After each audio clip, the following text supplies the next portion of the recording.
JD and welcome to my channel. You're watching Watch My Service. If you want to contact me at jdwatchservice@gmail.com, and for people that can't read or spell, that's jdwatchservice@gmail.com.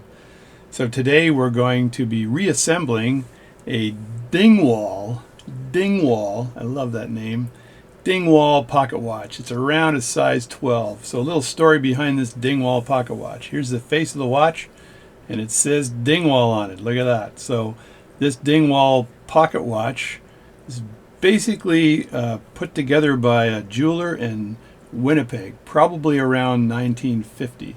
So jewelers back then would have a face made for them. This specific face is aluminum, and it has 2 feet on it. They're dial feet. It's aluminum, and they would have the face made. Then they would purchase a movement. The movement for this Dingwall appears to be a Swiss Longines movement, which is a very nice movement, by the way. So it's a Swiss Longines movement, and the case is, as you can see, let's bring this case up and try not to do it upside down here. What do we got here for a case? We've got is that showing here? It's a Fortune pocket watch case made in Canada. So this case was likely made in Peterborough, who did a lot of watchmaking back in the day, and they had the Ben watches, the pocket Bens back then, that were, some of them were radioactive. I have another video on that because they had radium dials. So I have a couple of those radioactive radium watches, and I bought myself a Geiger counter to see if I was going to turn into the Incredible Hulk. So I didn't. As you can see, I am no longer the Hulk. I think as I get older, I get less Hulk-like. So this has a case that's made in Canada. So this jeweler took this Dingwall name, the jeweler's name was Dingwall, and he made these faces, and he imported the Longines movements and then cased it with a Canadian case, which is kind of cool. This was not uncommon. There's a double negative for you, not uncommon. So otherwise it's common. So this was common back in the days, or not uncommon, to do this specific thing. In this face here, this space was left open so initials could be added to this pocket watch if it was given to somebody as a gift. So this is these are spaces used for initials, and this one is clean. So this watch was given to me to get going well by a lady named Christina. And I hear after one glass of wine, you can call her Christine. This is amazing. I hope she hears that and laughs. Anyway, this is today I cleaned this watch movement yesterday, and here's my cage from my Pearl watchmaking machine. So Pearl, Pearl, Pearl, you are my darling girl. Now I want someone to comment on that, because where did that come from? And I'll even sing it for you. Pearl, Pearl, Pearl, you are my darling girl. There it is. I sang with a crappy voice with a semi-cold that I might have. My wife has got a cold. I have, I think, the very beginning, or just a clear your throat kind of cold. So anyway, so this was cleaned in my made in India Pearl watch cleaning machine. Some other people have asked me about this watch cleaning machine. Somel Canada sells these machines because it's on their flyer, which is amazing.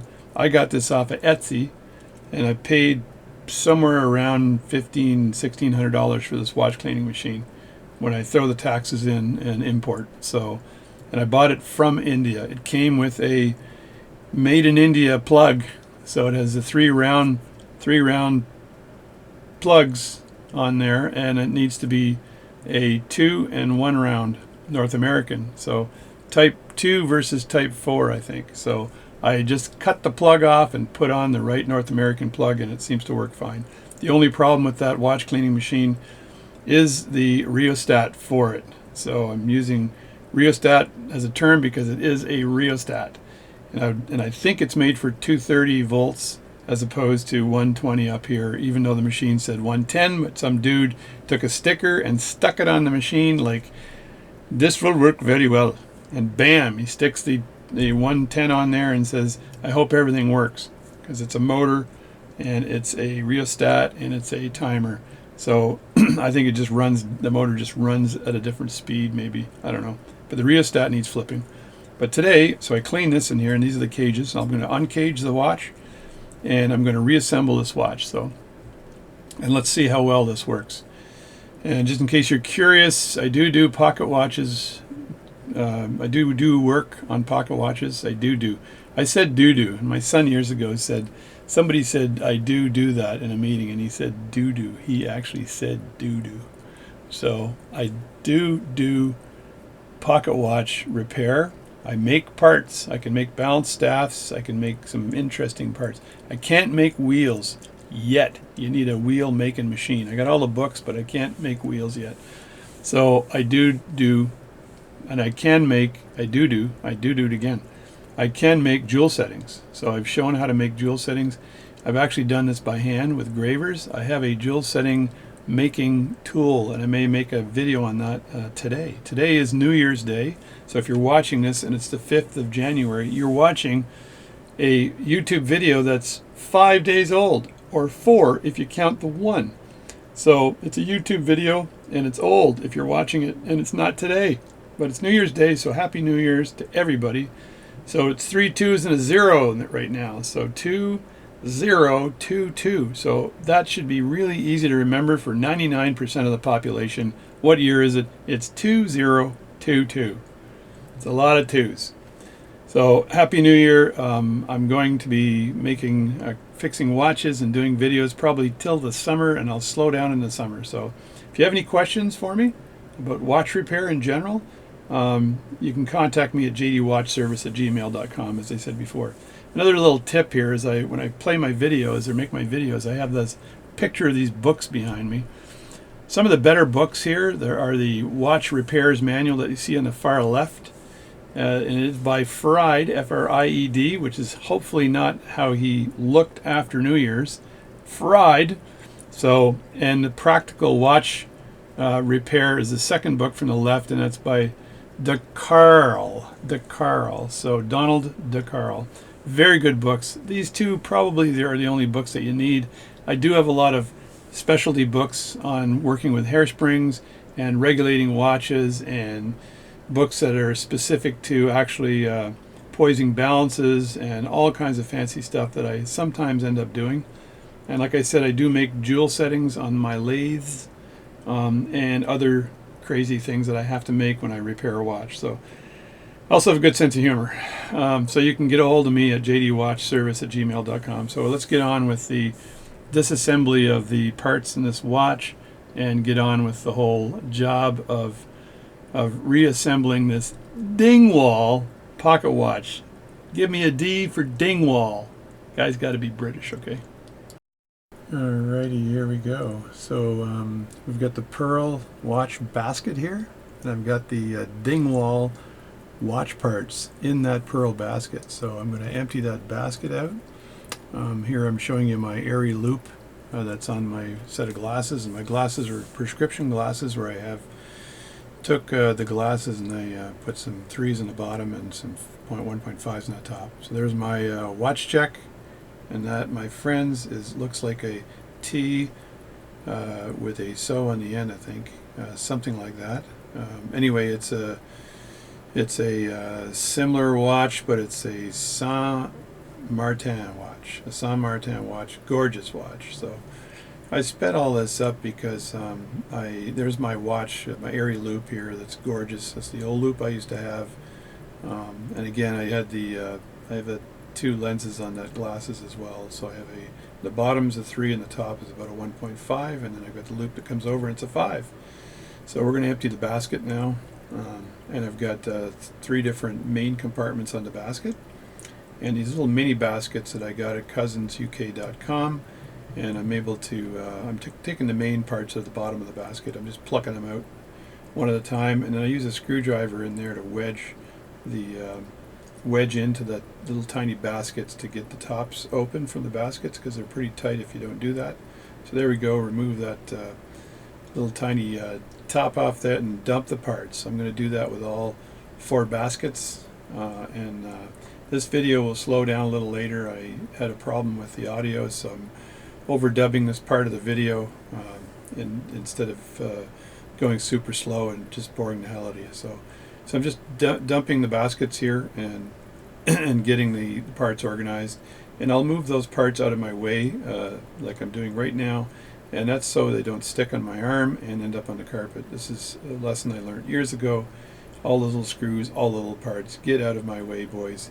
And here was the top basket, and I've got the wheels in the top basket, the center wheel, the intermediate wheel, the escapement wheel, and the fourth wheel. So, and I'm emptying the parts and their screws as they bunch up. So I've got parts and screws in those baskets, and there we go, emptying all that up and getting ready to do the prep work for reassembly of this particular pocket watch. So now I put all the baskets back together, put the lid on the right way, and just put that aside for the next cleaning job. And using my Pearl watch cleaning machine. There's my number 58 Myers movement holder, great movement holder, as I've said a billion times in every one of my videos. So I want to make sure that I clean that cap jewel on the balance here. So I'm taking off the jewel very carefully. I scored the top of that cap jewel with a screwdriver. You can see me scoring it in a few seconds here. There, I'm scoring it right now. And that's so I make sure that it goes back on exactly the same way as it came off. So I'll take that cap jewel off. There's a close-up of that cap jewel. And I will take that cap jewel, and if I can ever get a hold of it. The screws are left and right like they should be. And I'll take that cap jewel and I'll clean that with a piece of pegwood. So I'll take that and then rub it with a piece of pegwood till I can see it shine. I need to sharpen that pegwood, so I'll get my my pair of there you can see my knife up top. So that's just a general knife with a pretty nice sharp blade on that. Sharpen that pegwood off camera and then come back. And now I've got to rub that jewel on the top with the pegwood, and I'll check the mirrored angle, so I'll get some reflection on that. And if that reflection is right, that means there's a reflection there you can see, then that's perfect. So I need to peg out that hole as well. That's very small, so I can't actually peg it out, but I'm pegging out the center hole. This went through the watch cleaning machine, so it's pretty darn clean. And I've got to oil that cap jewel now. So I'll take a little oiler, put a little tiny bit of oil on that cap jewel, and then I will put that cap jewel back in place. You can see me working on the upper right hand side there. Put that cap jewel back in place. There's my oilers. I got nice Bergeron oilers, and I have nice Bergeron oil cups as well. So I'm just moving that cap jewel around, and I'll move the movement around until the screws line up perfectly. There we go. So that's in really nicely. And then I'm going to, there we go. Now that's all set. So I'm going to put the first screw in, and I'll hold that cap jewel down with my tweezers as I put that screw in, just so it doesn't move. And I'll put it in not completely tight. I'll just leave that a little bit loose to allow me to put the second screw in and not have that first screw holding the plate exactly in place. So put that in place, just shift it a bit. And I also pre-wind up my hand with the screwdriver to make sure that's done. So there, that cap jewel is in place. It's in a jewel setting. It's pretty flat, so it's great Swiss little movement here. So I'm just doing some oiling of pegs while I'm on here, while they're available. So there we go. So I've had some real issues recording this morning. So as you just heard a few seconds ago, I've got some overdub happening here because I had my mic off for the last few minutes, and I don't know why my mic turned off. I touched something and it turned the mic off. Anyway, I just oiled, as you saw this here, and I have a witness mark on the outside here, and I hold this down as I'm oiling it, but I'm going to put some overdub in there. Now I'm just oiling some of these pipes where there's going to be some wheels, and I'm using the red oil. I'll just call it the red oil for now. The thinnest oil is the 9010. And just making sure that's nicely oiled, and seeing if I need to do any more oiling here. I think someone told me that if I talk louder they wouldn't fall asleep when I'm doing my watch work. So that's that side. I'll deal with oiling the rest of it later, and I obviously have to do some overdub for the other parts of the video I was working on. And I said so many great things before I realized that the mic was off. Oh my God, am I ever pissed off. So let me move this out of the way now. I'm just going to move the oiler out of the way so it's not in the way. And again, I'm using my Myers number 58 movement holder here to build this watch back up. Again, this watch has got individual fingers for each one of the movement of the wheels, so I can put this thing together, the fingers stuffed together, without being too concerned. So let me just move that up and away a bit and square that off, and so now it's in a decent configuration for me to rebuild the watch, and not going to peeve me off that it's in the way of everything. So I'm not going to bother looking at my video to see how I would rebuild this watch, but what I'm going to do to start off with is take this mainspring plate. This watch is fairly barren, and plus I think I've got the wrong side of it here, so let's just turn this around here. And I've got the mainspring plate. I'm going to oil this from the other side, but I've got the mainspring plate, so I want to just drop the plate down to see where this thing sits. Okay, and if I look at this, as I've said to you before, if you look at where the stem comes out and you line this up, it's the best way to do that. So I'm looking at where the stem comes out here, and I'm lining that up, and the plate goes down like so. That's where the plate falls in there, so that's pretty reasonable. I could probably put this part together right now, as it's most likely the best thing for me to do.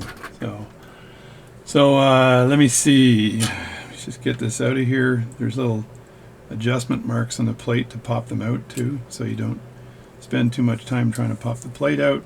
There's a little tiny groove in the side of the plate that you put your screwdriver in and you pop the plate up. So I know that plate goes there, so I'm going to grab that mainspring. Grab the mainspring. I'm grabbing the mainspring. You're seeing my hairy arm on the other side of the video. So before I actually put this in place, I'm going to put a little tiny bit of oil. Hairy arm time again. Maybe the camera should be on the other side. What do you think? And that way it would be out of the way. So I'm going to take a little bit of the red oil. I did a video on oiling watches before, and I noted all the names of the different types of oils I use in watches, and I just want to oil this where the mainspring barrel goes through, because there is a little bit of friction there that it's going to see as it goes through that hole. So I'm just going to throw that in and make sure that spins around nicely, which it does. Least amount of friction possible, and put a little bit of oil on the arbor itself. And I cleaned the mainspring earlier. I did not show the cleaning of the mainspring.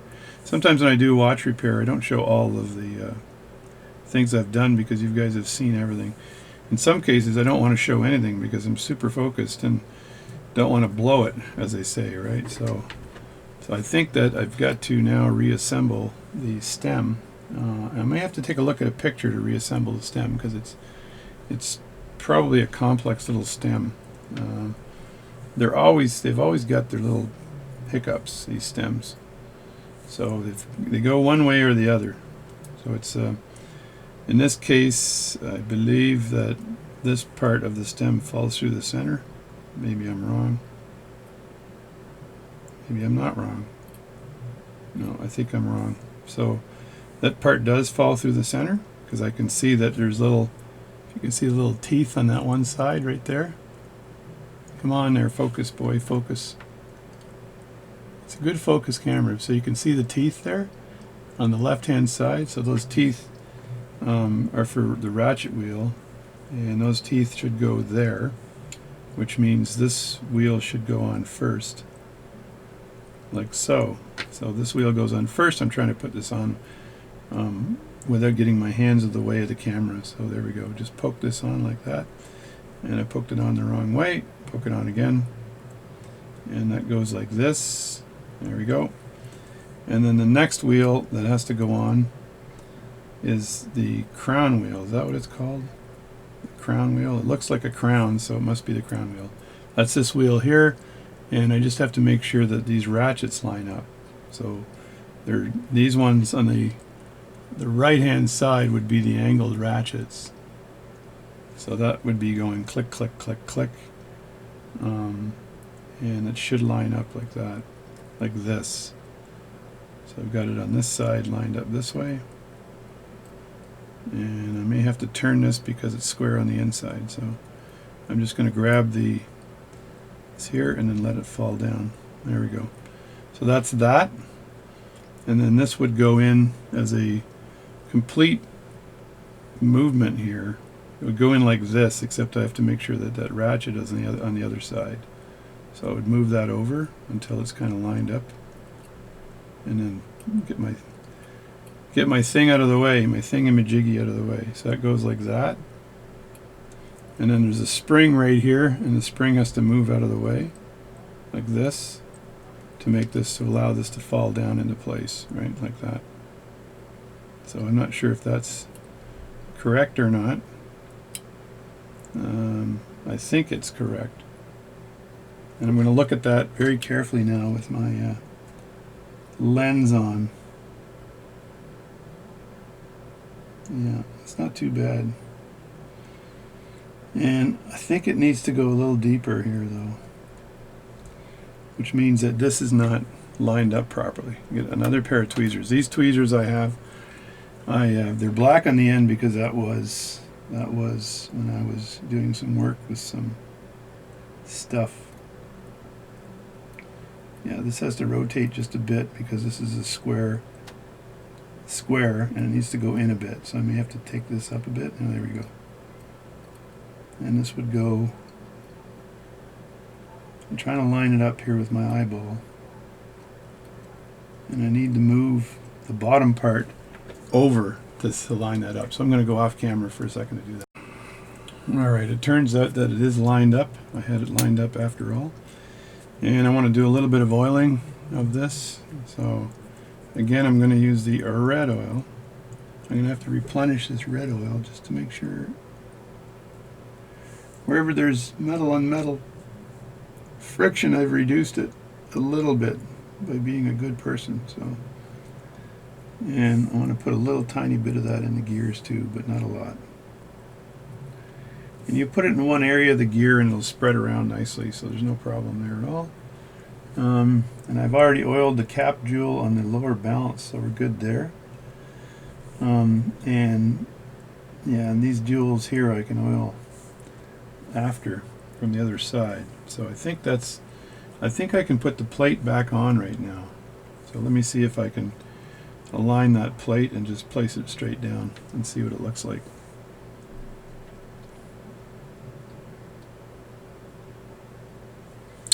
But first I'm going to have to tighten this up just a bit, right? So I'm going to tighten it just a bit so it doesn't go anywhere while I do this. And line that up. Just put that down like this. And turn this around. It's good to just hold the tweezers in a certain way and then turn the whole movement around. It tends to work a bit better.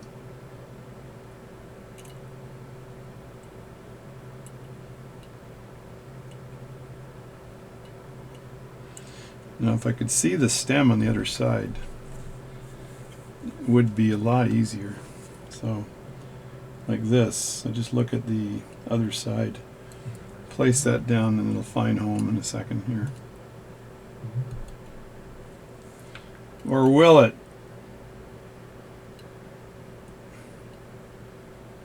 Lift it up and then lift it down again. There we go. So now it's found home.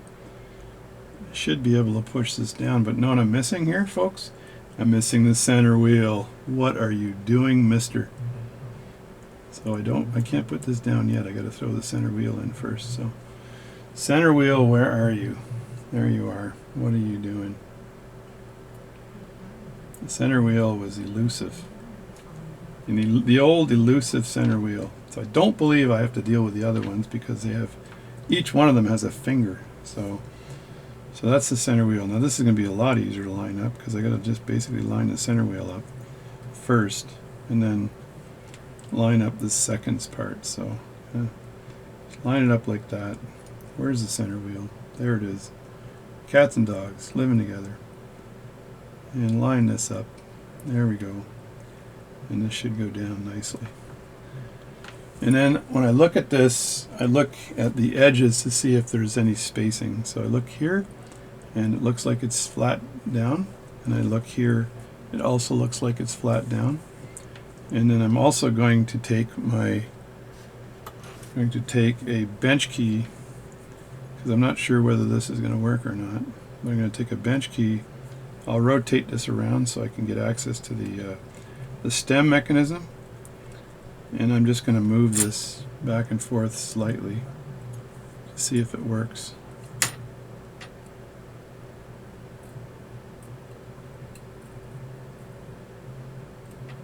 I think it's working. Hard to say. This is before I screw everything in. I have a look at this again to make sure I got it's in the right position. And this is in the right position. So I'm looking at this from the other side now to see if I've got any movement here.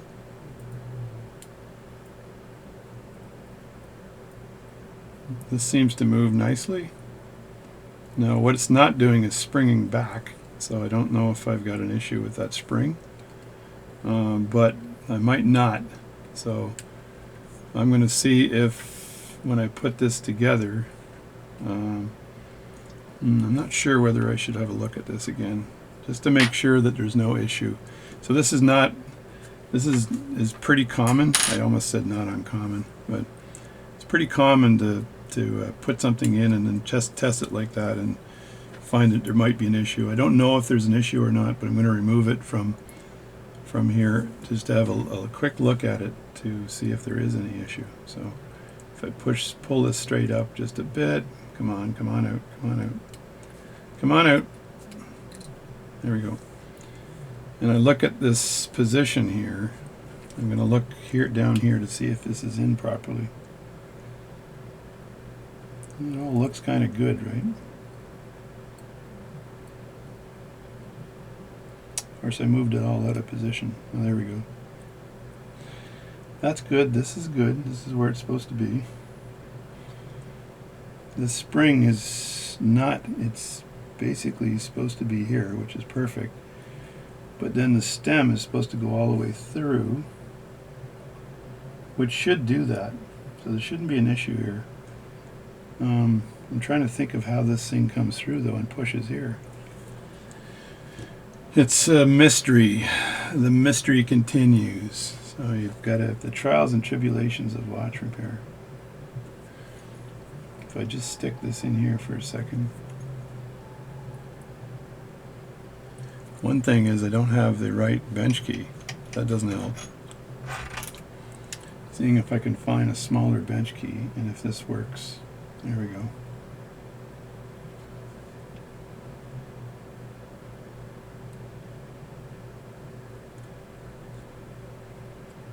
This bench key is too small. Oh my God. Oh my God. Try this again here. There we go.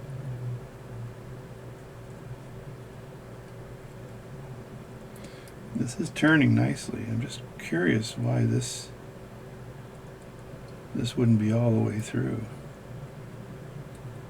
I think I got to pick it up and move it in more. Like that.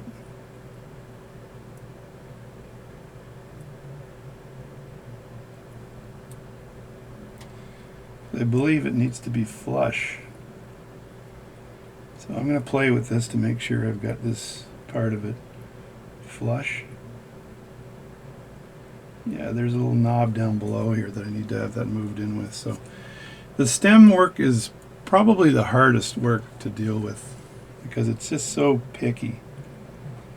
Each one of them has got its own personality. So if I take this here and move it over, what do I get? But a whole lot of agony.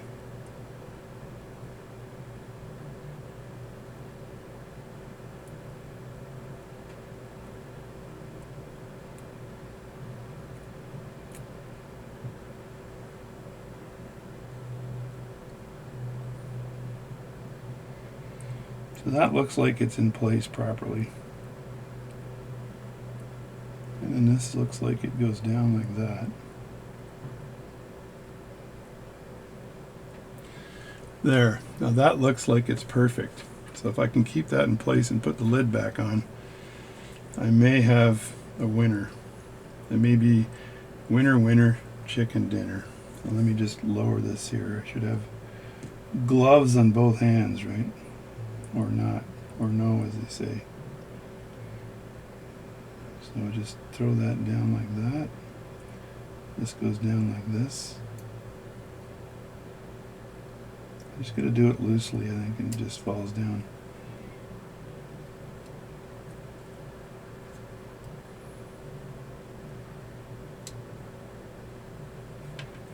Winner, winner, chicken dinner.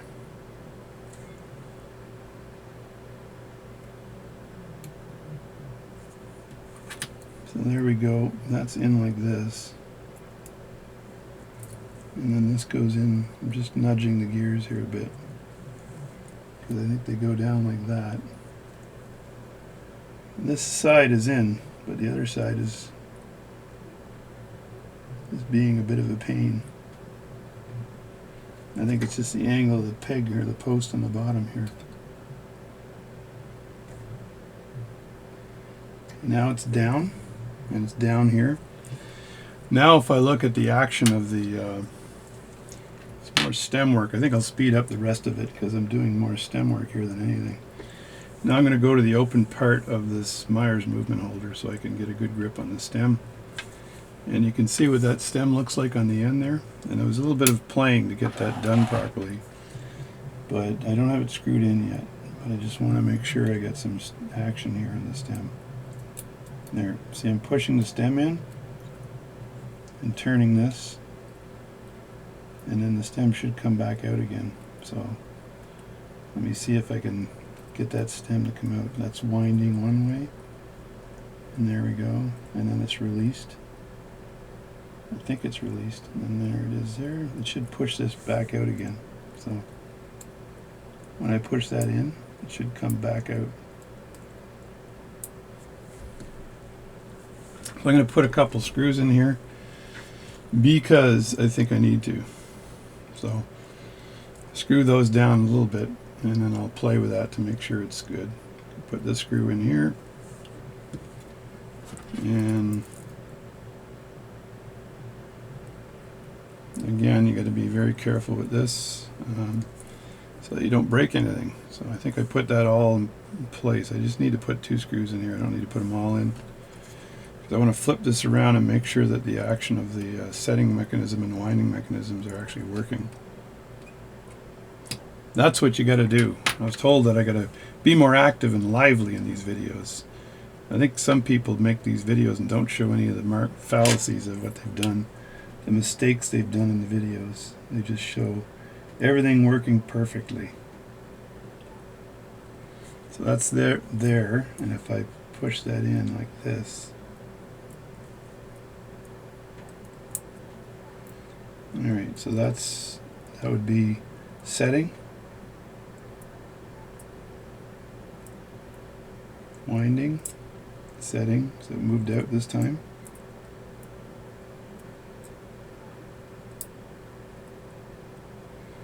A little bit of friction there, so I want to make sure that that friction goes away.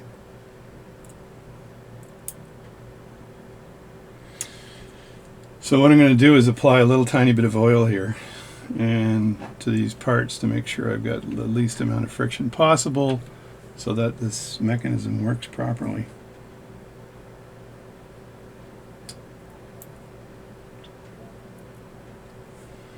And it just snaps back in place.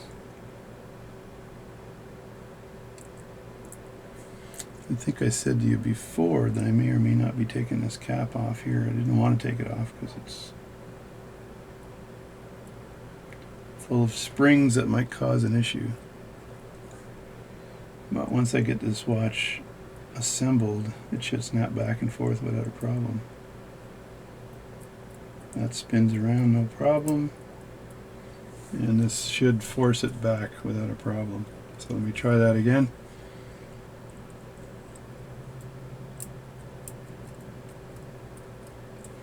So it looks like a little bit of friction there. So I'm going to take some oil again, and I'm going to use a thicker oil this time. And I'm going to put that oil right here, right there. So I want to make sure this goes back and forth without a problem. And then when I push this in, I'm going to make sure that the other side goes back and forth without a problem.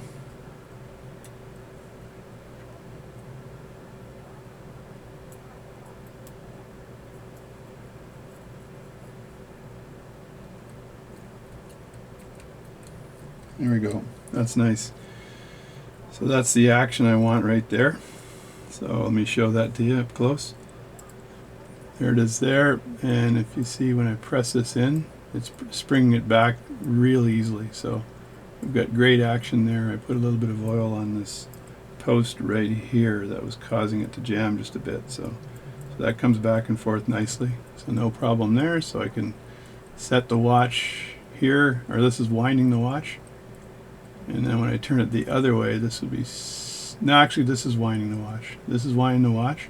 I let go here, and it's setting the watch because this wheel in the front here that I'm pointing at right there, that's touching the wheel, the intermediate wheel that's allowing that watch to be set. So that's good. So that's done. So I can install the rest of the screws on this watch without a problem. And we've got phase A complete, ladies and germs. Phase A is complete. All right, let me put the third screw in the plate here. So I only had 2 of them down. So I only needed 2 at the time because I was having some issues with the setting mechanism, the winding and setting mechanisms. So I'm checking the plate, make sure it's flat on the side, and then I will tighten these screws up accordingly. Try not to slip with the screwdriver. And what I do when I tighten these up is I actually loosen them again and then tighten them. So I loosen it just a bit and then tighten it. So that's my technique of doing this. So now I've got to put this wheel on top, and it's got a squared section on it, which is good. And I can't recall whether I oiled this yet, but I'm going to put a little tiny bit of oil on. Let me clean the oil here. I'm going to put a little tiny bit of oil. I'm using the red oil. I'll tell you what this oil is right after I'm finished, but I put this on the inside here as this ratchet turns around. So I want this to be nicely oiled, and I've already put some oil on this wheel here. So I will get all the names of all those wheels as well, because I tend not to remember these names. I don't know why, but I don't. So I put this wheel down here like that, and then this goes on top, and this is squared off, so I just have to make sure it's lined up with the square part. So just get a little bit closer here and down on this thing a bit, like that. There we go. That's not a bad picture right there. As long as I don't hit my head on this, then we're good. And check which direction it goes in. So it goes, that's the opposite direction, so it needs to go like that. So I'm going to just turn that around a bit. Come on. I'm kneading it. And then I want to put that part right on top like this.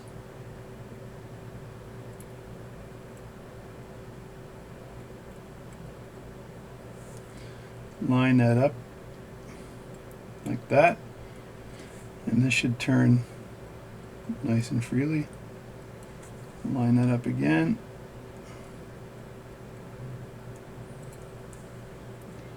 and there should be a ratchet wheel underneath there that's moving at the same time I do this. So, and then I want to put the screw on there, and if you recall from last time, the screw actually goes the other direction, so it's lefty tighty, righty loosey.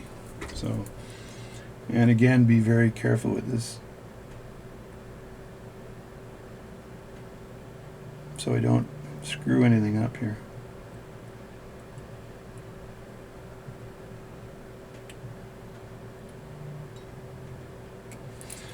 What you want to make sure is that you don't split the head on that screw, because if you have to, then you have to replace that screw. So that's really nice there.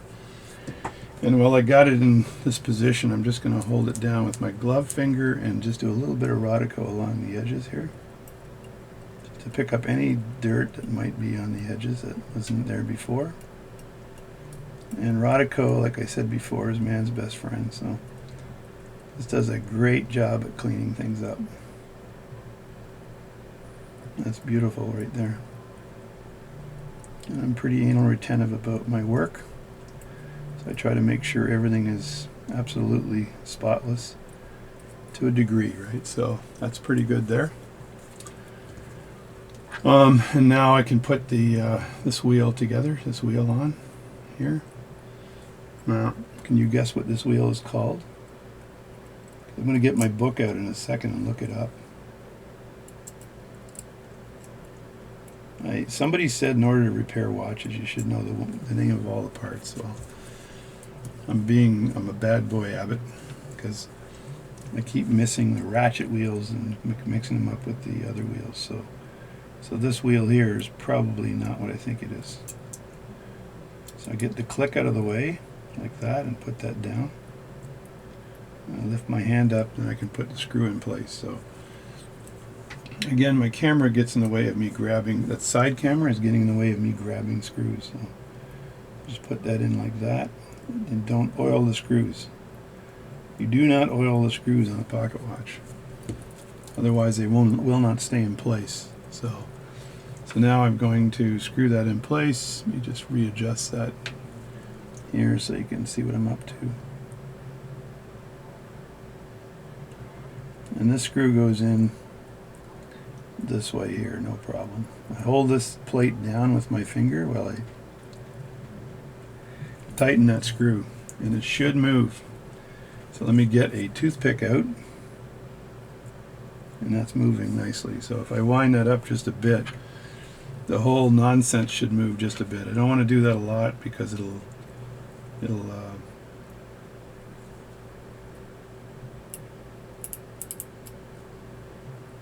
so that's moving right there. So if I were to hold the wheel now and do the exact same thing, and then I let go, the wheel spins. So that's perfect. So that's very nicely put in place, no problems there at all. And now I got to deal with the three wheels and the fingers. The three fingers of death. So I will run the train on this later on, so it's so I don't have an issue. Somebody on one of the watchmaking forums or whatever told me once, they said that's called running the train. I was like, oh really? I was a bit confused. Now the only problem I might have here is this here wheel might tuck under here, and that, if that's the case, I may have an issue. I don't know. I'm not sure if I have an issue or not, because if that's the case, then I may have had to do the other wheels first before I got to this one, which would be a bit of a piss off, because I got this one put in place so nicely. Because I know this goes in like this, but if I can't get it in because this center plate has to be out, you can often put this in first and then do the other wheels, but I'm just testing this to see how close I can get without it causing me a problem. I can lift the whole darn thing up just a bit though to do that. So I'm so close to this being in place right now. It's just causing me a little minor issue here. But I do not want to hurt the pivots or force anything.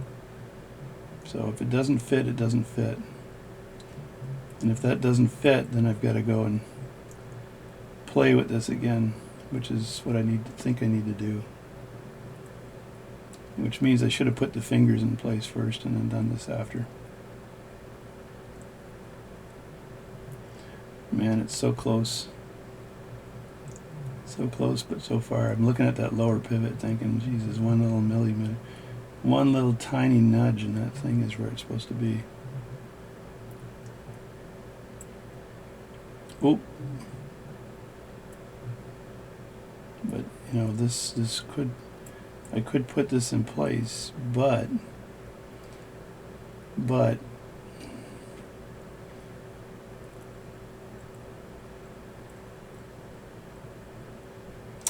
I also might have an issue here too.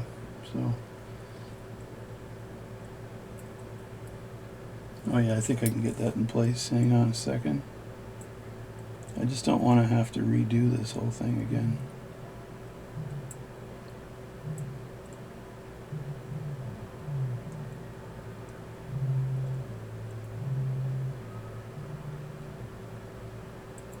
There we go. That wheel is now in place. I'm doing all these wheels the wrong way, which is not a good way to do it, folks. I'm being stupid here because I should have put the wheels in like 1, 2, 3 and not this way, because this is kind of stupid.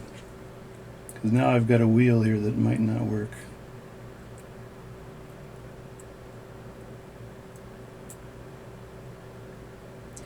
Because this wheel would be underneath this wheel here, which is too big. So I'm going to be smart and I'm going to take this apart here. Again, I'll be right back to fit the wheels. So make sure you put them in the right order, starting at the escapement and moving up. I thought I could put this in and tuck the intermediate wheel underneath, which I did. But then the other ones are not going to go in properly. Alright, here's a lesson in watchmaking. So I had to take the plate off again because I need to drop the wheels in the right order. So I did not do that. I apologize. So I need to do that this time. I had a moment of stupidity or something, and I usually do this in the right order, and I didn't do it. So I'm a bad boy, Abbott. I'm a bad boy. So I dropped the escapement in first, and then I'm going to drop in the fourth wheel, which is the seconds wheel, which lines up that. Drop that down. That lines up with the stem. I actually popped the stem out again and had to replace that again. So then the intermediate wheel comes in, and the intermediate wheel should come down like this with the pivot in the upward position, like that. There we go. And then I need to drop in the center wheel, which is like this, in this position, nicely lined up with everything else. So there we go, everything is nicely lined up. So I needed to do that first. So just ignore me putting that other plate in and trying to do what we call in watchmaking a shortcut. So shortcuts never work. They didn't work back in the day, they don't work now. So there we go. I put my glove back on because I took it off. And there's the glove. I'm going to Bugs Bunny the glove. That's where I blow air into it. If you've ever seen that episode of Bugs Bunny, or see whoever the biggest hand wins, that's what I'm doing. So that kind of pissed me off a bit. So I'm just making sure that all this still works. And I have the right gears in and out. So I took out the ratchet wheel here. I think that's called the ratchet wheel. One of them is the ratchet wheel. And I'm going to put this down again and hope and pray that I got everything lined up perfectly. So there it is in place. See if that's lined up. I think it is. That's lined up there. Now I'm going to put some screws in really quickly because I don't have to explain anything now. I've already explained everything. I put this screw in here and then tighten it up a bit. Not a lot, just a bit. And make sure it's snug down there, and that way I can take my bench key and make sure that this mechanism is working properly. So if it's not working properly, I've got another problem. Okay, there we go. So that's pushing in, and that's turning that wheel like that, and it's coming back out again, just like I showed you earlier. So that's working nicely. So that's good. And then I've got to put the other two screws in. I've got more screws than you can count it. I see 3 more screws. What's going on here? But they all look the same, so I've got no problems. So there's the screw there. Put that in place. Let me screw that down. I got to get my loop out of the way here because I'm trying to look down, and I've got the loop on one side. Doing the loop-de-loop. And I can tighten these down now because I know they're in place properly. And the third screw here, that's the exact same. I'm glad this company, Longines, I think is Like I said, the company that was making this watch, they made sure all the screws were standard size, which is nice. So let me get this loop out of the way so I can actually see in 3D. Because it's before I wasn't looking at this in 3D. Maybe I need to get deep and dirty on these screws too. So don't scratch the screws, mister. Loosen that up a bit and then tighten it again. As I said earlier in the video, I'm not sure whether I did that properly or need to dub it over, but I loosen these up, then I tighten them to make sure they're in the correct configuration. And now I get to put this in, and I got to move the ratchet wheel out of the way. And all you need to do is take your tweezers and push that out of the way like that. That should fall into place like this, and then I can put the screw in, and this is righty-tighty as opposed to the other wheel, which was righty-loosey. So, and again, like I said in my last video, I think it depends on which side. You can actually wind up your pocket watch with this screw here, by the way. If you were to hold this and hold your wheel here and you could wind that up, it would work perfectly. So, but I can't do that now because my wheels are all in place. So I got to pick the wheels up on the wheel train. I'm assuming here that they go from bigger to smaller. So I think that I have to put this one in first, which would kind of make sense if they're going from bigger to smaller. Look at where the jobby doohickeys are on the bottom. And so I got this lined up like this, like that. And look through the pivot on the top to make sure you're seeing a pivot. If you're not seeing a pivot, it's not lined up properly. Okay, I think I'm seeing a pivot here, so I think I'm good. And then screw this one in. I'm not going to screw these in tightly at first because I don't want to bend any pivots, but I'm looking at a pivot through the end of that, but I also want to use my toothpick here. I got to line my camera up properly here because I moved it a bit, right? So yeah, so I have to hold this down a bit while I screw this in.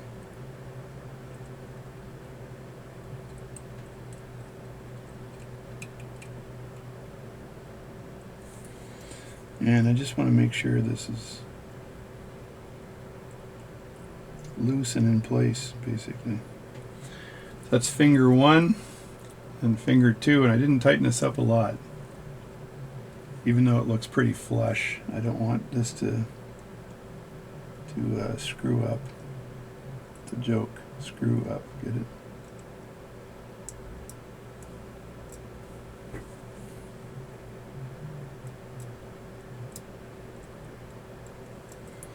This is number 2. And I'm going to move this wheel around just a bit until I can see the hole, the pivot through here.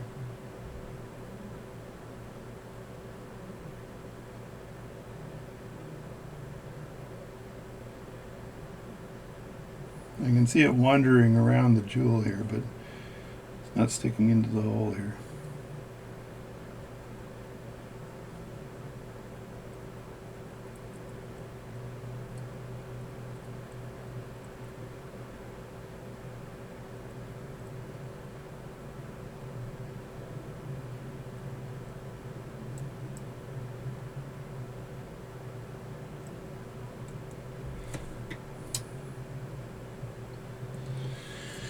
So what I'm going to do here is actually put the screw in but not tighten it down at all. That way I can make sure that the finger here stays in the right place, but I'm not putting any pressure on it because I'm a little concerned that that pivot is not in the right place.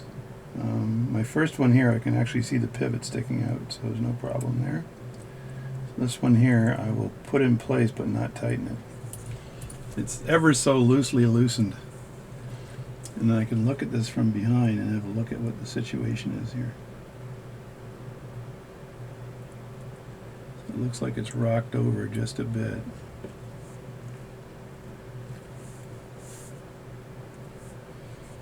And it's a matter of playing with it now to make sure it's in place.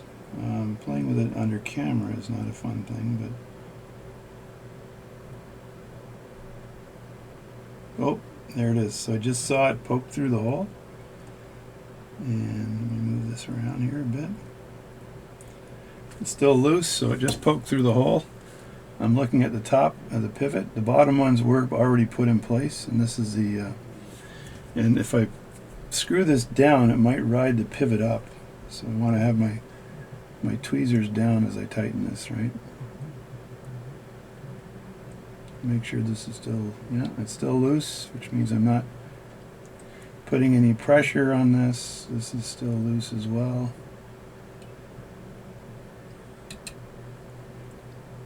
Still loose. Still loose. Still loose. There we go. So you just have to check each one of these fingers. Just make sure the wheels are still loose as you're doing this work. Because if they're not, you're going to take that pivot and bend it if it's not inside the hole. So look down, look through the hole with a tight loop and make sure it's in place. This isn't too bad. Full plate watches are a big pain in the butt, right? I'm trying to keep this video clean so I don't use swear words that start with A, but they're a big pain.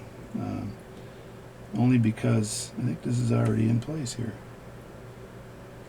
Yeah, I think this fell in place. So they're a big pain because you cannot see underneath. You got to go from the side, and you have to nudge it all in from the side, which is a big pain in the butt.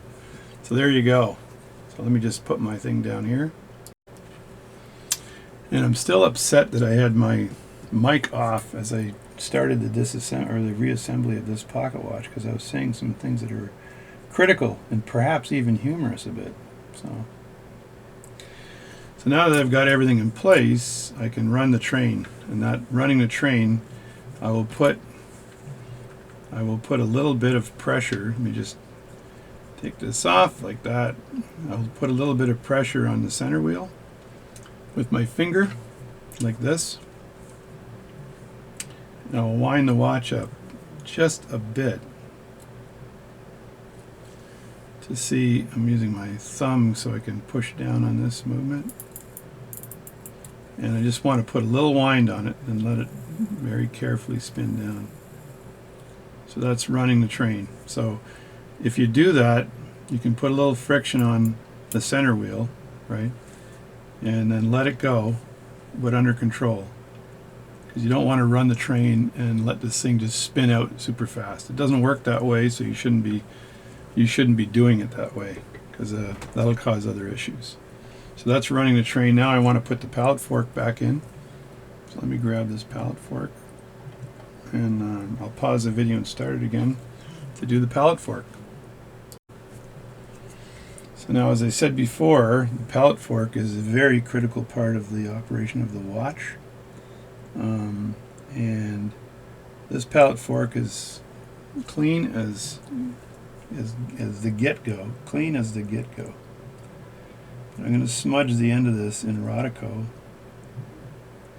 And the mouth looks completely clean as well. I don't want to play with that.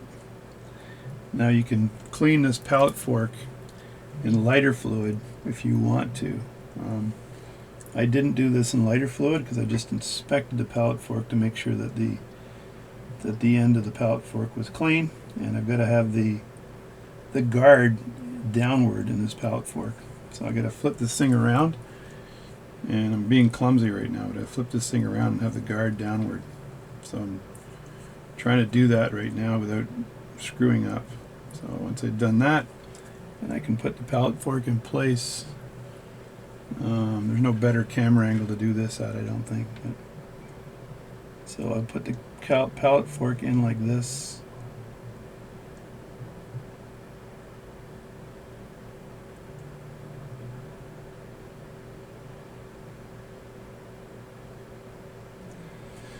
And the pallet fork is in place right now, and I can put the bridge in. This is always a bit of a pain because the pallet fork tends to move around when you try to put the bridge in. So I will just lower the bridges, lower the drawbridge, as they say, and then try to put this in place without too much drama.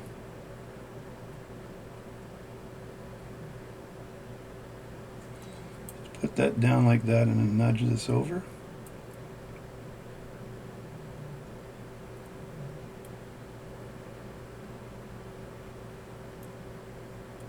I saw the end of the pivot there, so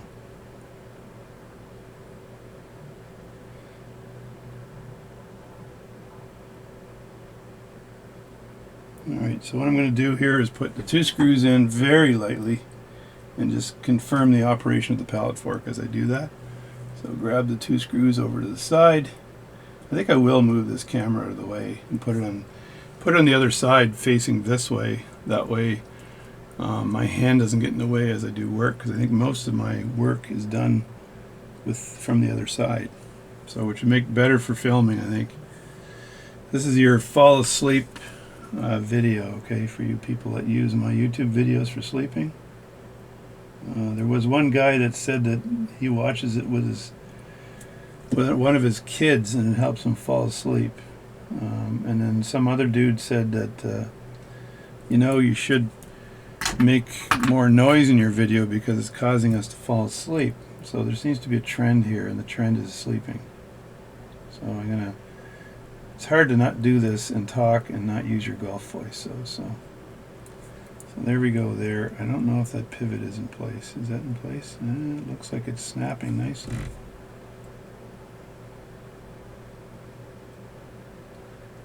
Yeah, I can actually see the pivot through the top right now. But that is tight, so that's not good. So I want to loosen that up very quickly, because that made a noise I don't like.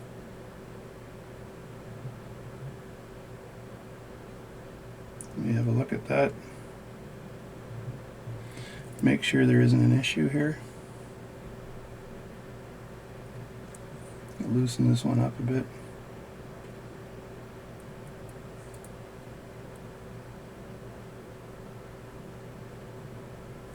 Putting the pallet fork in can be a pain.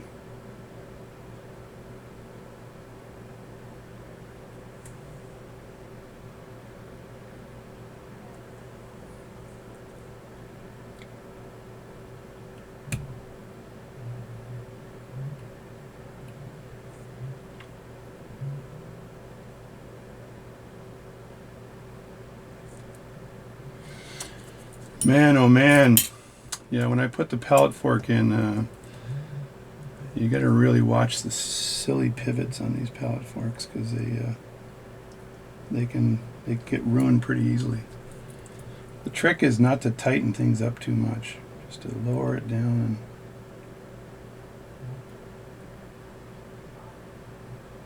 watch where the pallet fork ends up.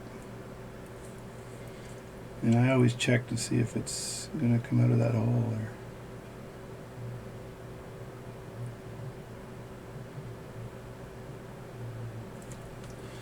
This one seems to be a bit more of a pain in the butt than the other one, so.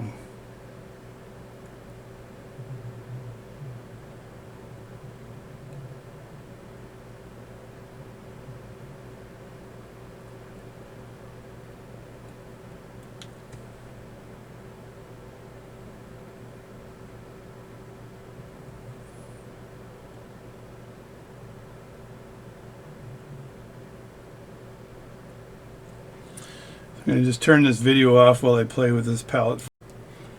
Oh my god, what a pain in the butt that was. So I ended up having to get in really close on that pallet fork to put that in place. And now I want to make sure it doesn't jump. So I need to use my toothpick and put some pressure on that pallet fork. So I apologize. You're going to have to fast forward through this video because you're going to want to commit suicide and kill yourself. As this was quite an adventure with the pallet fork. I had to make sure that the pivots were not bent in place, because I did screw one side down just a bit, but I didn't bend the pivots. So I had to get in very close to make sure the pivots were the pivot for the pallet fork was still showing through, and it's still loose. As you can see, it's still pretty loose. So put that through. The pivot was fine for the pallet fork, no issue at all. And I'm trying to put these screws in right now without using my golf voice, so I need to make some noise occasionally to keep Buddy awake, the guy that made the comment. So you know who you are, so you should tell me that you appreciate the fact that I'm making. Just hit the camera with my fingers, just slow it down a bit. There we go. And I got good left and right action on the pallet fork. And so I think I can screw this in now. Tighten that up. Tighten that up. There we go. Now I can put a little bit of a wind on there. And then I will put the oil I need to put in there on the pallet fork, so to oil that up nicely. So let me just push this in and wind it up a bit. And see if the pallet fork snaps back and forth. Again, I'm going to put some Mobius 9415 oil, this stuff here, on the old pallet forkaroo, on the jewels for the pallet fork, just to make sure they work properly. Let's see if this snaps back and forth. Snap, snap, snap, snap. Perfect. Now I'm going to get inside nice and tight and put this oil on there. I took the cap off and the other cap fell off. There we go. So just get one of my oilers, clean it off. Where's my oiler? There we go. Clean that off. And then I want to put a little tiny bit of this oil, not too much, on the pallet fork. And I got to get in dirty to do this, so I'm going to be getting in nice and close here, and I just want to put it on the face of that pallet fork where it releases.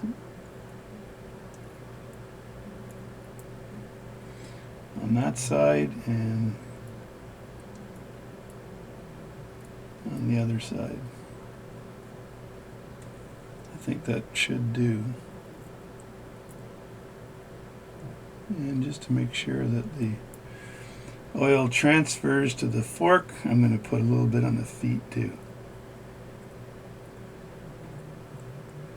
Doesn't need much. You're just getting a little tiny bit of lubrication in there, so that should do. And that oil makes a heck of a difference when it comes to the performance of that pallet fork and the friction and the locking and releasing of the pallet fork of the stones against the feet of the escapement. So that's that. So that's done. So now it's time to have a look at the balance for a second. So the first thing I'm going to do is super carefully unscrew the hairspring from the balance. And I'm going to do this very carefully because I did this years ago and I didn't do it that carefully, and it caused me all kinds of issues. So I just loosen that screw in the top and then push that straight down. See that hair? You don't want that to be part of your watch. So this should go straight down, and then that'll let the balance go. So now I can pick the balance cock up off the balance without a problem and turn that around. And I've got two screws here I need to loosen.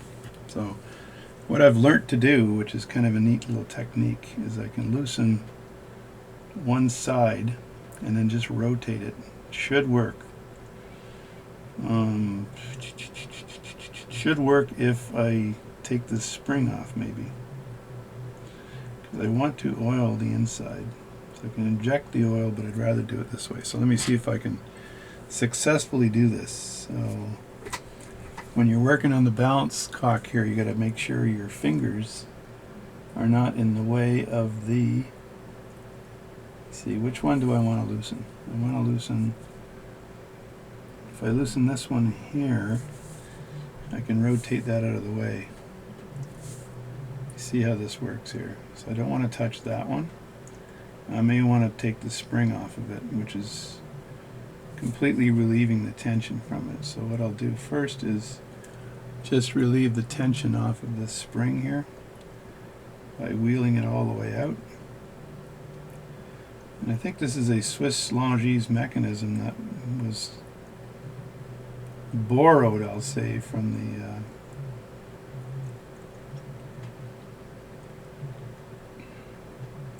borrowed I'll say borrowed, loosely borrowed. I want to undo this too, because I want to just rotate this out of the way. So if I loosen this, or just undo this particular spring, it should. I got to be careful here because I don't want the spring to go flying on me. And it should be, there should be a little bit of tension on this spring, but not a huge amount. But I don't want to lose a screw or anything, so I want to just go like that.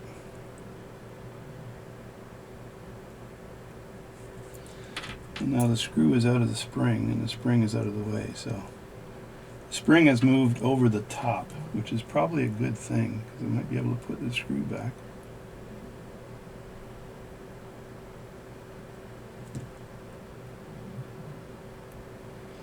And just tighten it just a bit. There we go. So now, as you can see from this nice video, that spring, I'll just put this in my glove here so you can see it. So the spring, where is my glove? There we go. The spring here, I allowed the spring to go over the top of this bar here, and that will allow me to rotate this sideways. So if I rotate it this way, if I undo this screw, it should be able to rotate the jewel out of the way so I can do work on it. So I want to take this jewel out, or sorry, just unscrew this part here to rotate it. So the one closest to me. So I want to just unscrew this like so and pull that out. These are tough to work on because the screws are on the top. Just move that out of the way so I don't regret that later. And this actually, I can loosen this screw just a bit, right? Not a lot, just a tiny bit. Like that. And then now I should be able to push this completely out of the way. See that? Just tuck it in underneath the spring there. And now I'm able to get access to the cap jewel for cleaning, and clean up the top of this jewel too. So if I turn this around, I don't want the thing to unscrew completely, so I just turn this around on the mat, and I can see the cap jewel perfectly now. And if I grab a little piece of pegwood now, I can clean the end of that. So let me just pause for a second. Alright, I get a bit of a close-up happening here, but I'm going to take this little piece of pegwood I have, and I'm just going to rub the top of this cap jewel a bit. Alright, and I'm flipping this over here, and I'm going to rub the top of the actual jewel itself. I apologize for hitting the, let's rub this like that itself, and I'm going to flip this over again, because I want to rotate, I want to put a little bit of oil on the cap jewel and then rotate that in place. So get some oil here and clean my oiler. Just have to dab my oiler in this in the wood there, and then get a bit of oil. And this oil, hopefully some of this will stay on the top there without a problem. Put that on there like that. Hit my camera with my lens. That's because I'm so close right now. I need to figure out a way of getting ridiculously close but not disturbing the whole situation. So I want to rotate this back where it came from. Right? So I take this and basically, it's stuck underneath this screw head, which is just wonderful. The old screw head. It ain't what it used to be. I'm not sure how this got stuck under the screw head though. There we go. So I'm rotating it back in place right now. I know I'm using my fingers, but I apologize. So now I'm trying to get this underneath here and in place. So I think I can. I don't think I want to use a screwdriver to do that, even though I may have to. Use my fingernails. I'm going to get dirty with my fingernails. I'll clean it up with Rodico after, but I got to remove this glove because I can't do this detailed work with this big ass glove on. So let me grab this again, and I can get under here with a fingernail, basically, and then push this underneath like that.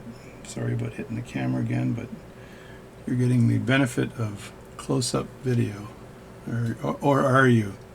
So now I've got it in this situation here, like that, so it's stuck underneath. I'm going to move this up a bit and move this over a little, so it's stuck like that.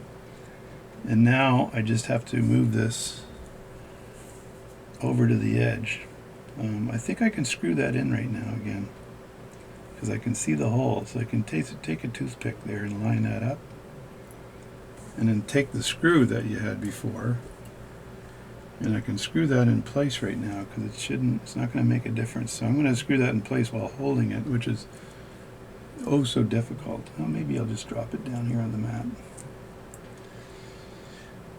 and just screw that in place. Man, this is like detailed work. I'm sorry to bug you with this, but that's what you got to do in order to clean the upper. I'm trying not to hit the camera again. I got to hit the camera issue. And I can tighten both these up now. And then take this here. They're tightened but not completely tightened. And this the spring just kind of tucks in like that, which is good, right? So that's not too bad. And now I've got to tighten the screw for the spring. I think my screwdriver is too big there. Let me grab another screwdriver, and I'll hold this at its base so I don't go near the regulator pins.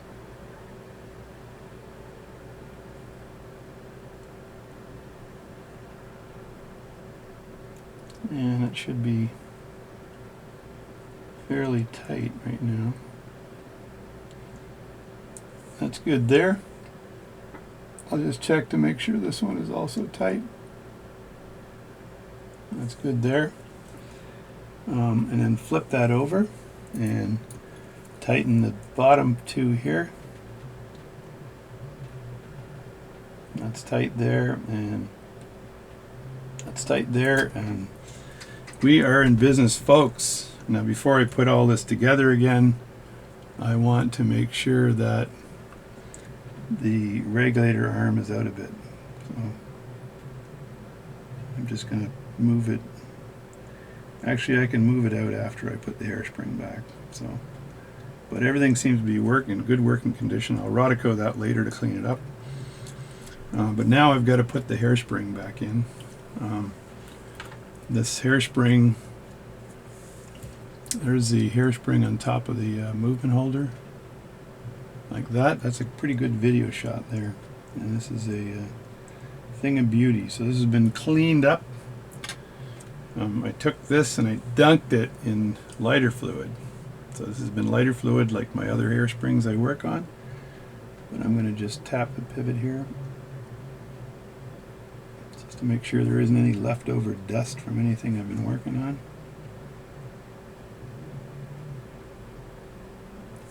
And tap the pivot on the bottom. Now I've got to take this hairspring and install it back on the balance cock. So that's a beautiful picture I got there. So I do that with my I could do it upside down if I'm lucky and put it on, but usually I do that under my microscope. So I'm going to put this back together again. Well, I got the balance back on, so I'm going to rest the balance here and then just line this up with the tack somehow.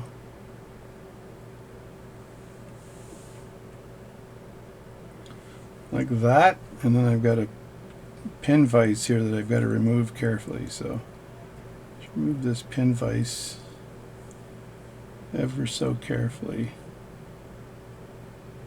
so as not to disturb the balance at all. There we go. So the pin vise is removed. And now what I want to do is center that regulator arm really carefully. Put this on under the microscope because it's so difficult to do. And doing it I build a little ramp with my Rodico and I lean that sideways. And if you've seen my other videos, I've shown the technique. But now I just want to make sure that the regulator arm is moved over. So I'm going to put a little pressure on the top here and just wheel this in carefully. And when you're doing that, make sure you have extra control over your screwdriver. Don't put any pressure on your screwdriver, because that will, if you slip, you can ruin the hairspring, which is not what you want to do. So put that pretty much in center, dead center, and then I'm going to take my Rodico and clean this off just a bit on the top from some of the fingerprints I put on there. And that should be good there. And I can put my glove back on. Very hard to work on these with the glove on, but I know there's professional watchmakers out there that probably, they wear the finger cots that are a little tighter than this black glove I have, I think. So the finger cot would work probably a lot better. If I'm cleaning this up, I just want to make sure that I'm doing it properly and not interfering with this balance cock at all. So. And you saw me tighten it up, and I can do this when the balance is in the watch, so, which is the next thing I'm going to do. So I'm going to put this balance back into movement and see if it starts ticking for me, which would be very nice. If that starts ticking, then we are gold, Jerry. We are gold. So I'm just going to put the mouth of the pallet fork onto the other side like that, and then I'm going to enter the balance this way and then turn it around, I think. Or should I do it the other way? Never sure. I think I'll do it with the balance over the top here. So push the pallet fork to the outside this time and grab the balance. And get a good grip on that balance, because you do not want that letting go. So, and now I want to come in from this side, because that's where the opening is for the pallet fork. And then rest that down like that and turn the movement holder as opposed to turning the balance. So I'm going to rest that down nice and easy, and with any luck I don't have to take it out. There's a lot of luck involved here, because when you're doing this, I've done this quite often where it's not ticking and it doesn't want to tick, and there's nothing I can do to make it tick. So just make sure this is lined up a bit as I push this down on top. Nice and easy. I think this will start ticking for me. Check my spring on my hairspring is not fouling against that wheel at all. Everything seems okay. The balance is, see, it's kind of ticking erratically right now, which is not good. I got to put the screw in and then get this thing working properly, because it's not ticking really well right now. So I have to find the screw for the balance. Where is it? It's in the plate I have way over here. So I wish actually it wouldn't tick right now, because I don't like when it ticks without being in place nicely. But this watch seems to just want to run. So I'm going to lower that just a bit in the front while I tighten the balance very carefully. It tends to slide into place much better when it's running as you tighten it. So. And get the proper screwdriver out to do this.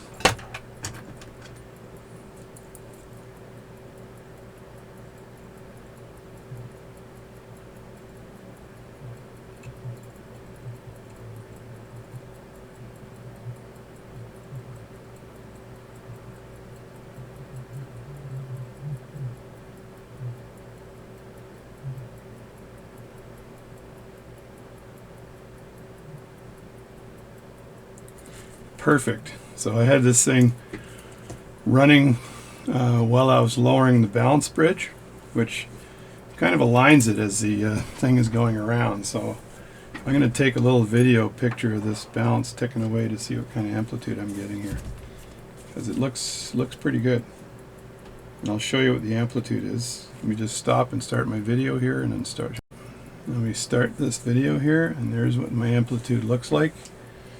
So if I look at one of the arms, it's going way past 360, which is nice. It's going 90 degrees past 360 in a swing, and that's without oiling the top jewels. So that's very, very good. So let me just do that again. And there you go. You can see that spinning nicely. So that is my slow motion video of this. So that's good. So it's all cleaned and oiled up. And we just turn that off for a second, because now I have to oil the top. I haven't even oiled the jewels in the top yet, which is necessary. So I'm going to put some oil on each one of these. Not too much.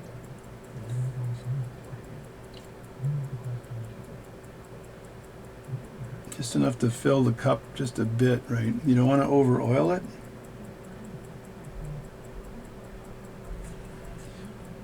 And the last one, I put the red oil on those two. So, and I'll just give you tell you what the oils are in a second. So that should improve the amplitude even more. And now I'm going to flip this around. This is running really well right now.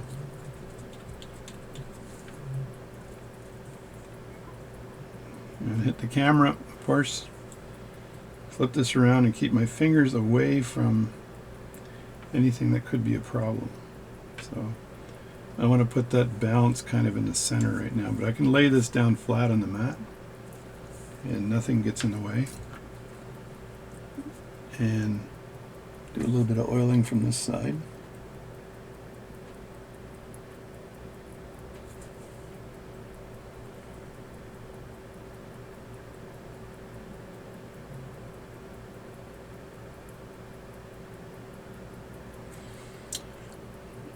And if you pull your oiler up fast, you get a lot of oil. If you pull it up slow, you get a lot less oil. So it's just a trick. Over time you figure out exactly how to do that, and your oiling gets better. Now, this is where the seconds hand is. I don't want the oil to ride up on that, so that's the escapement. I can leave a little tiny bit of oil on the base of this. I got to pull the oiler up really slow in this, because I don't want the second hands to come off.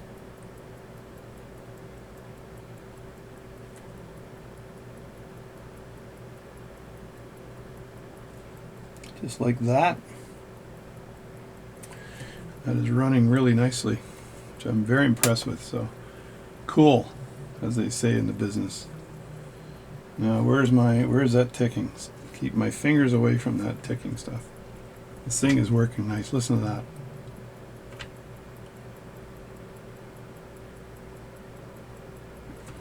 Now I'm going to check its timing here.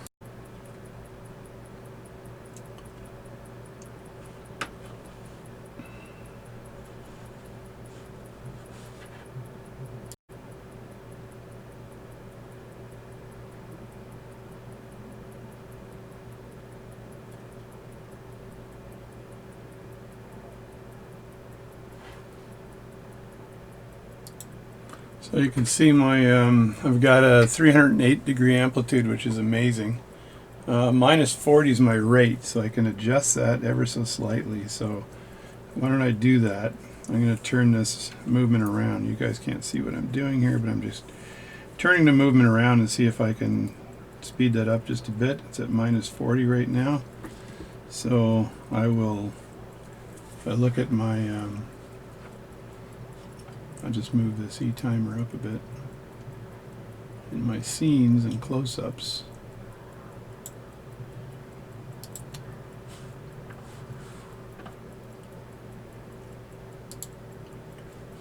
There we go. Alright, here's the situation with the E-timer. I'm just going to turn it on and be really quiet.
So there you go. So it's swinging plus and minus 10 degrees when it's going around. So it's an old watch, so it could be, not sure what this could be, but it's an old watch, so I'm not too concerned with it. But it's running very nicely though, with an amplitude 309, 310 degree amplitude, which I'm really impressed with. So that is a very nice thing. So it turned out the cleaning was good for it. I'm just getting rid of some of the marks and hairs on here with Rodico, and oiling those pivots and oiling the cap jewels on there was a smart thing to do. That worked out really well. I'm just going to clean up the top of this as well, not putting much pressure on any of this here. So cleaning this up was a good idea, and now it's pretty much ready to case, and I'll let this thing run for a little while to see how well it does. These lines that you see here are usually from a light, like a 60 degree or 60 hertz light. So if I turn the light off, the lines might go away. So I'm not sure if that'll happen. So.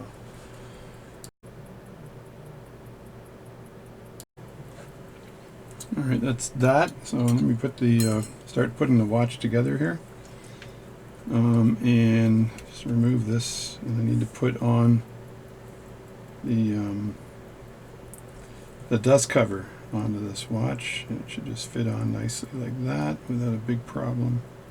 Dust cover came off without any pressure at all, so I think it's going to go on exactly the same without pressure. I like the dust cover because the dust cover kind of keeps your fingers off the movement itself.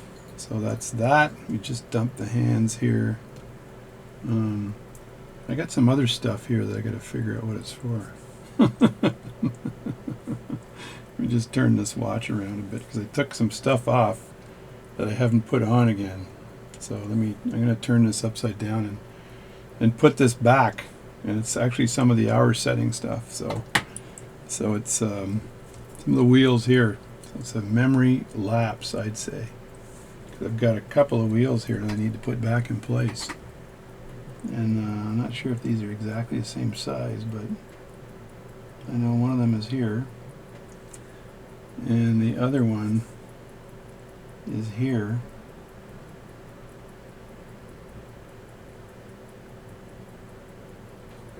And I think this wheel must mesh with the lower wheel here for setting the time. So I think I made a mistake here because usually I would put this back in place right away and not have worked it in place later. So but I got to put these in place with the cap. I oiled them earlier, so I'm not too concerned there. So I just have to make sure that this wheel goes in place, in the right place here. There we go. And this meshes with this wheel here, which I gotta, there we go. So those two wheels go in place like that. And then there's a cap that goes over the top of these. And I have to make sure that goes over the right way, or the correct way, which I think would be like this, or not. Can't set the time without this in. So that just goes to prove that I am not perfect by a long shot. So this goes over the top like that, but only after the minute wheel goes in. Right? This thing is just ticking away. It wants to be in someone's pocket right now. It wants to be in Christina's pocket, I think, because it is a pocket watch. So there you go. So I'm going to put the screw in place here. It's funny how you put screws down and they never want to go where they're supposed to go. I went on eBay and I tried to see if I could find more screws, because you can never have too many watch screws, as they say. And when you're turning your screwdriver here, preload it before you turn it. So you preload it. That way you don't starting like this and you end up with nothing left. So I just put this in my hand, like I'm doing right now. I just pound it down on the mat a bit, like that, with my finger. Make sure it's in the right position, like that. And then I preload the screwdriver like this. That way when I turn it,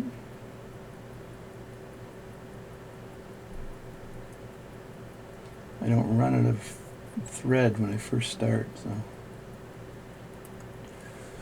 that's preloaded, and I'm going to actually turn this some more with a different grade of screwdriver.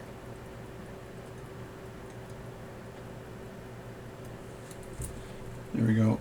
So it's still ticking. Look at that baby tick. Oh my God. Oh my God. And then I'm going to put the Cannon Pinion on here. And that shouldn't be a big deal, because it's got that nice little edge. So like I said in my last video, when I put this Cannon Pinion on, you don't want to oil it because it's just supposed to go straight down.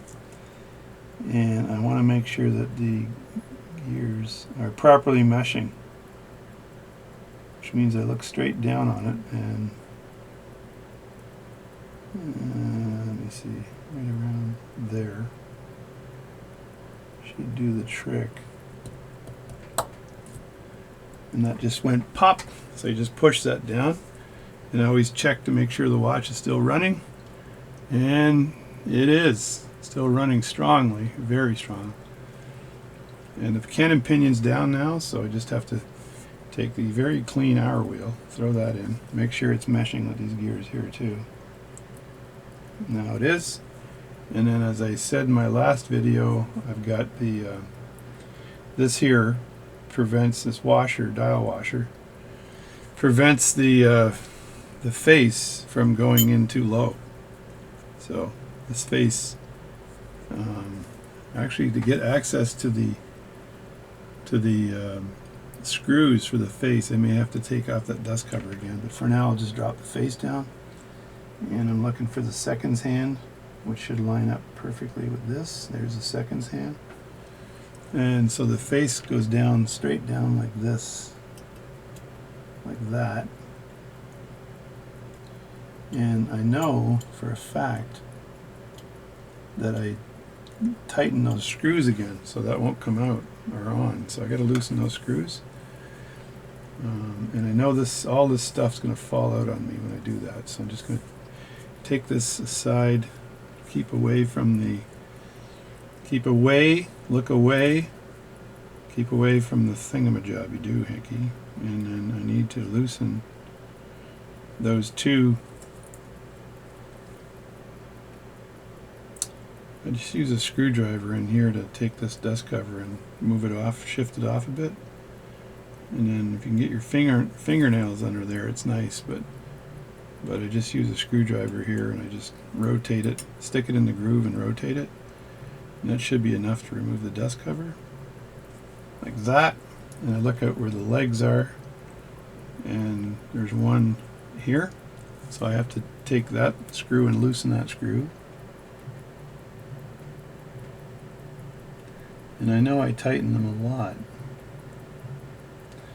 That should be out of the way. And then I get to the other side here, and there should be another screw right here. And I got to just move those out of the way so I can get the feet, the dial feet, to slide in there. So now if I take this dial and just push this in, just line the dial feet up, and the seconds hand.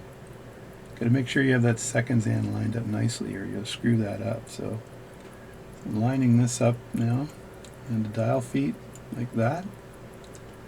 And this one, this dial foot, I've got to loosen that a bit more. This top one here, just loosen that, take that off just a bit. I think that's probably enough.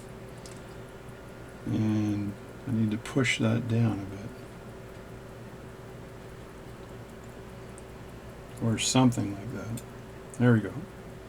So now it's in, and so I've got the dial foot in. But if you were paying attention, you'll remember that I did not put in the center wheel, the hour wheel, and the dial washer. So let's try that again. Again, under the stress of making a video, right? like that. And I'll do this laying down here. And this is a stem, so the wheel will be down there. You just tuck this in so you can see it. Better view here. Yeah, this is the stem here, so the wheel, the fourth wheel, would be over here, and I can draw. I should be able to just find home here with this. And there we go. It's found home. And now all I need to do is tighten that up. So keep my fingers away from. Again, keep my fingers away from the balance, right? So I can tighten things up and not worry about the balance. So there we go. There's the screw I need to tighten right there. I'm getting right underneath the camera here and hitting the camera. So I'm just going to tighten that screw up while I hit the camera. If I move the camera back, you're going to get a better view of that probably. So let's just move that up and back. Up and out of the way. There we go. So just tighten this one up here and then tighten the other one. I'm looking for where the balance is, so keep my fingers away from it. I gotta do this well. There it is there, and with the dust cover off. So there you go. I'm looking at my camera right now as I'm doing this, so it's a awkward kind of view. There we go. Now the dust cover needs to go on. So very carefully grab this, and what I want to find here is where the stem is, because the dust cover goes right over the top of that. So there it is there. That's the dust cover. So I just line up the dust cover and the stem, keep my fingers away from the balance again, right? Again, do not want the dust cover to touch the balance as well. So nothing can touch the balance, or you're going to have problems. So there we go. That's in really well. I'll Rodico this after I case it. So there's the case here. Now you got a choice. You can clean this case up. You can do all kinds of work on the case, but having a vintage case of your great-great-grandfather's pocket watch is probably, with the movement running perfectly, is probably a lot better than having a case that's been all cleaned and everything else and doesn't have that leftover sweat that your grandpa had. So it's not a big issue, but I'm hearing from a lot of people that if I could clean this case up, I might, but really I should leave it vintage. I should leave it exactly the way it was before. So it's got the same look and feel and everything else that grandpa had, right? So I'm just turning this here, and that would be setting the time. So now that I've got it like this, I can grab the case screws and put those in. Like this. I put the back one in first. And I gotta get my lens out of the way so I can do this work. I'm not sure if this is the right case screw, but let's try this one first. And I gotta make sure those are tightened up enough, because the case screws tend to get a little bit loose over time. So I like to put the watch, I like to case the watch before I put the hands on too. And I may have to loosen the other one up again, because it looks like it's snugging up too much. Not sure. Just tighten this up here. Yeah, I gotta loosen this up a bit and let this one fall into place, and then tighten this one up. And there, so that's nice and tight. And then tighten this one up.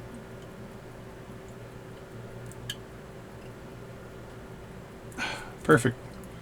So there we go. So now it's cased pretty much. And there's the case there. So before I press the hands on, and this thing is still running crazy good, right? So I can do another slow-mo video of it after, but it's still running exceptional. Alright, so now what I'm going to do is put the back on before I case it. So I'm going to put the back of the watch on, and I'm going to leave everything intact. I'm even going to leave that old fingerprint in there, because there's some fingerprints that might be 50 years old from a previous watchmaker, and I'm only leaving it like that because I think that there's some value of leaving this watch vintage, even though it's running really well right now. It's effectively in vintage mode. So I'm going to take my glove off because I find it a lot easier to put the case backs on with my glove off. This thing is ticking like a friggin' machine here. And you just hold it loosely and try to screw the back on until it finds the threads. Don't force the threads, because if you force the threads, see the big gap here? It's a giant gap back here and no gap here, which means that it's not lined up properly. And what you do is just keep doing it until it's lined up. I don't think spinning it backwards helps. I've tried that before and it doesn't help me at all. I just got better at putting backs on over time. So there we go. The case back is on. And there it is there. The cuticle is dried up. It's the winter, man. It's the winter. And just before I put the hands on, I'm going to Rodico this just a bit, even though you can't really see any blemishes with this kind of a movement here because of the way it's the Dingwall movement. The way it's finished, you can't really see fingerprints or anything on this, so there's probably some value to that. I'm listening to it ticking and I'm super impressed. So the cleaning did a great job on this. So I won't take any credit, I'll just say that the cleaning did a great job. Now, as you recall, when I took this watch apart, the hands were all effed up. They were not facing in the right direction. So put my hand movement over the top to make sure that fits. And then I'm going to put the first hand on. And like I said, the hand has got to be rocking this way properly and rocking this way properly, and have to be deep enough in order for the hour hand to clear the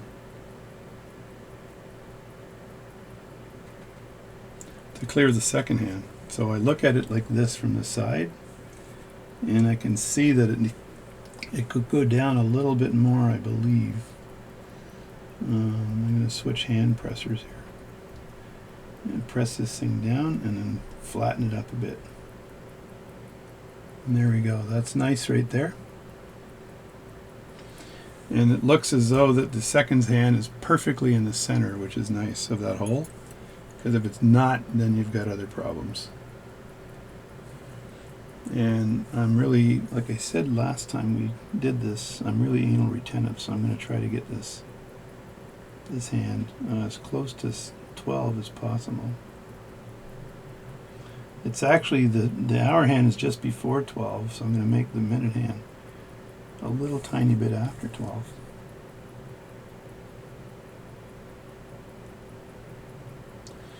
And so I put that on, and then again look at it from the side here, because it's got to clear the hour hand's got to be cleared. So, and if I look at it from the side and just move it up just a bit,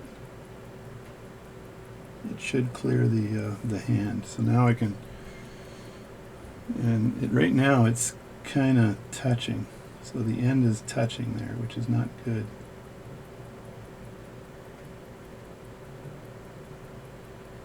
There, that's a little bit better, and it's flat from both sides, which is nice.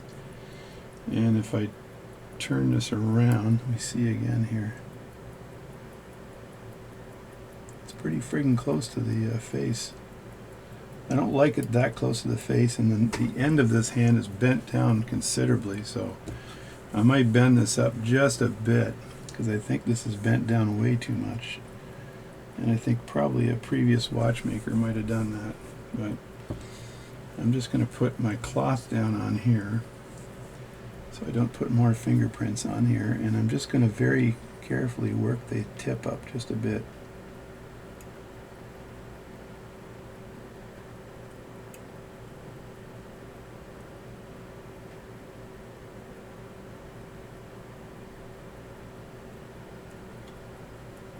There we go. So that's now up ever so slightly, and I'm going to see if that clears in all directions.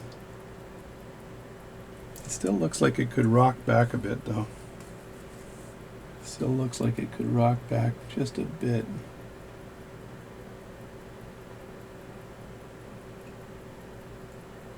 Like that.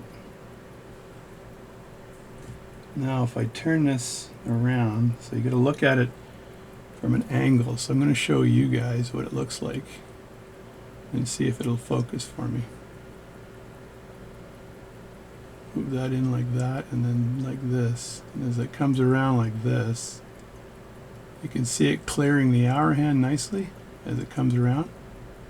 Get my finger out of the way, and right now it is 4:23, so I'm going to set this for 4:23, 4:23, and probably some change, so I'm going to just put it in almost 4:24, and I'll watch the time on this. And then to put the second hand in here, I just lay it down like this and get it close to the pipe on the bottom, or the pip on the bottom, the pivot of the fourth wheel, and push it in like that, and then just push it with the end of my tweezers just a bit, and then look in there, and it's perfect. So it's perfect in that it's not touching the face either. So if you can see that, all of the hands are off the face, which is nice. So you want them, they're on well, and they're also off the face, which is nice. So I like this movement because it leaves 0 fingerprints on. You can touch the heck out of it with your fingers. So the old Dingwall pocket watch. Now I just put this on top here, and the crystal's actually not that bad either, but just because I'm a little anal retentive, I'm going to wipe the crystal down on the inside with a cloth lightly. Don't hold the crystal when you're doing that, because you could push the crystal out, and then you have to reinstall the crystal, which is no big deal. But this crystal is actually in excellent shape. It's like this watch was never used. Used lightly and then put away. And so then I screw the crystal on right now. I set the time on it, so I should be able to push that in. Oh no, you push that in to wind it or something. I set the time to 4:25 right now. And then that snaps in for winding. And it's all wound up right now, but I'll just wind it just a little tiny bit. I'll wind that up tomorrow morning to make sure it's working perfectly from a winding perspective. And let me just see if I can find the threads here. And that's too deep, I think. Got to make sure it's nice and easy to put on. That's good there. And put that on, and there you go. So that, my friends, is the servicing of a Dingwall pocket watch made in Winnipeg. And why do I always have this little tiny piece of blue dust on my finger? Anyway, made assembled in Winnipeg, Manitoba, Canada, by a jeweler called Dingwall, who bought the movement from Longines in Switzerland, and bought the case in Canada, and then assembled this watch and sold it, which is kind of nice, and it's in very nice condition. So there you go, Christine, all serviced and running well and oiled and still ticking like crazy. So, and just in case you don't believe me, let's have a look at the guts one more time. I gotta watch this thing tick.